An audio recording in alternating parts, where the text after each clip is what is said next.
भी यही सोच रही थी। पहली बार उन्होंने इस तरह गुस्से में मुझसे बात की। पता नहीं उन्हें क्या हो गया है। ओहो, उसकी हिम्मत बहुत बढ़ गई है। रुको, आज मैं उसको सबक सिखाता हूँ। छोड़ो ना, सुबह सुबह झगड़ा मत करो। शायद दीदी से लड़ाई हुई हो, इसलिए गुस्से में है। तुम निकलो, देर हो रही है। तुम कह रही हो इसीलिए जा रहा हूँ, वरना आज उसे दिखा ही देता। प्रणव काम के लिए जयपुर रवाना हो जाता है।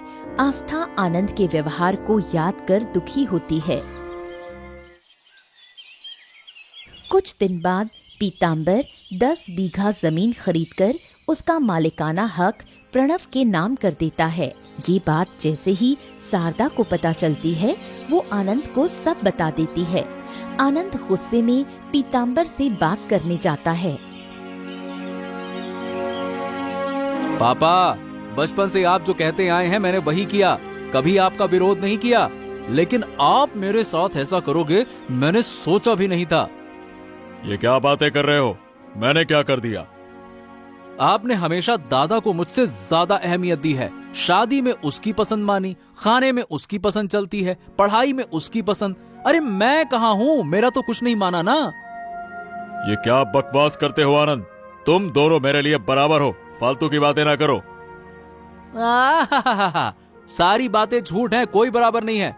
व्यापार के हर बड़े फैसले में आप दादा की राय लेते हैं, उसे भेजते हैं, और मुझे बस एक साधारण सा सहायक बनाकर रखा है, किनारे में बैठा रहता है जो।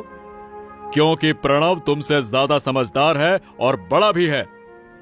ओ, तो क्या बड़े होने से ही सारे फायदे मिलेंगे? आपने 10 बीघा जमीन उसके नाम कर दी, मुझे क्या दिया? बस बहुत हो गया पापा, मुझे भी जमीन चाहिए, अलग घर चाहिए, और मेरी पत्नी के लिए अलग रसोई चाहिए, वरना मैं इस घर को जला दूंगा। पहली बार आनंद के ऐसे तेवर देख पीताम्बर चौंक जाता है। वो यकीन नहीं कर पाता कि उसका सीधा बेटा उसे धमकी देकर चला गया। कुछ दिनों बाद दुखी पीताम्बर 2 कागज लेकर प्रणव के पास आता है। पापा, आप इतनी रात को जाग रहे हैं, सब कुछ ठीक तो है ना? जिंदगी भर सारी जिम्मेदारी तुम्हें दी है, आज आखिरी एक जिम्मेदारी सौंपने आया हूँ। उम्मीद है कि तुम हमेशा की तरह इसे भी निभाओगे। ऐसा क्यों कह रहे हो पापा? आप तो बस कहिए, करना क्या है? तुम्हारी माँ के जाने के बाद मैंने बहुत कोशिश की कि तुम दोनों बेटों को खुशियां दूं, शायद पूरी तरह से सफल नहीं रहा। पापा, आपके कारण ही तो हम आज इस मुकाम पर हैं। आपने हमारी हर जरूरत पूरी की है। तुम तो मुझसे खुश हो, लेकिन तुम्हारा छोटा भाई शायद नहीं। उसे लगता है कि मैं उसकी फिक्र करता ही नहीं।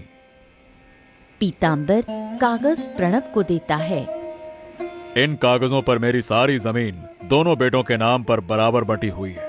अगर मैं ना रहूं तो तुम अपने भाई को उसका हिस्सा प्यार से दे देना, समझ गए? पापा, आप ही सब कुछ हैं। आप खुद आनंद को समझा दीजिए ना।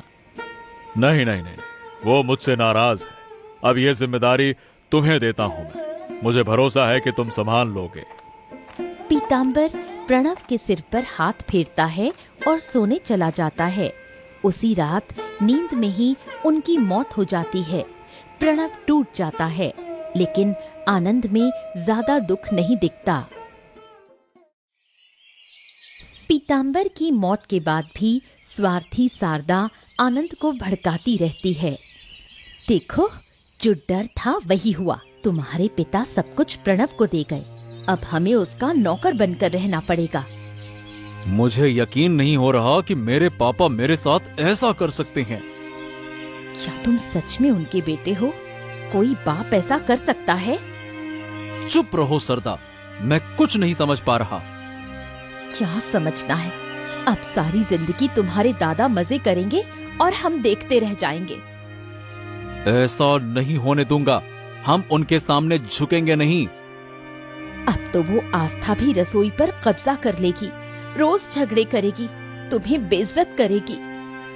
अच्छा हुआ जो पापा मर गए, वरना मैं ही उन्हें मार देता। गद्दार! बाहर छिपकर खड़ा प्रणव ये सब सुन रहा था। कहती हूँ किसी तरह प्रणव से वो 10 बीघा जमीन छीन लो, फिर हम राज करेंगे। छी छी छी छी छी, पापा को गए बस एक ही दिन हुआ है और ये लोग जमीन के पीछे पड़े हैं। आनंद को पापा के मरने का दुख ही नहीं है, बस लालच लालच लालच। ये सब सोचते ही प्रणव को आनंद और शारदा से घृणा होने लगती है। वो चुपचाप वहाँ से चला जाता है। 1 महीने बाद आस्था और प्रणव कोकिला को लेकर नदी किनारे जाते हैं। वहीं वो आनंद और शारदा को बुलाते हैं। ये दोपहर में सबको नदी के किनारे क्यों बुलाया है? आज सारे हिसाब साफ करने हैं, इसीलिए मैंने सबको बुलाया है। अच्छा, किस चीज का हिसाब? पापा ने मरने से पहले मुझे कुछ जिम्मेदारियां दी थी, आज वो मैं पूरी कर रहा हूँ। हाँ हाँ हाँ, पापा तो हमेशा से ही सब तुम्हें ही देते आए हैं, इसमें नया क्या है, बताओ। आज तुम्हारा ये भ्रम टूट जाएगा आनंद, और जो जहर तुम्हारे दिमाग में भर गया है वो भी साफ हो जाएगा। प्रणव पीतांबर द्वारा दी गई जमीन के कागज आनंद को दिखाता है। ये देखो, ये जमीन 20 बीघा है, 10 तुम्हारी 10 मेरी। घर भी पापा ने हमारे नाम पर बराबर बांटा है। हाँ, मतलब मैं अब तक जो सोचता रहा वो सब गलत था। हाँ, और पापा की मौत के बाद जो बातें मैंने तुम्हारी पत्नी से सुनी, उसके बाद मैंने तय किया अब हम अलग रहेंगे। अलग घर, अलग व्यापार और अलग रसोई। आनंद और शारदा 2 रसोई घर देखते हैं। अब रोज झगड़े नहीं होंगे। ये रही तुम्हारी रसोई, यहीं से तुम अलग खाना बनाओगे और जल्द ही हम अलग घर भी बना लेंगे। ये सब सुनकर आनंद और शारदा को अपनी गलती का एहसास होता है। वो रोते हुए माफी मांगते हैं। दादा, मैंने सरदा की बातों में आकर तुम्हें गलत समझा। लगा तुम और पापा मुझे नजरअंदाज करते हो, इसी गलत फहमी में मैंने बुरा बर्ताव किया।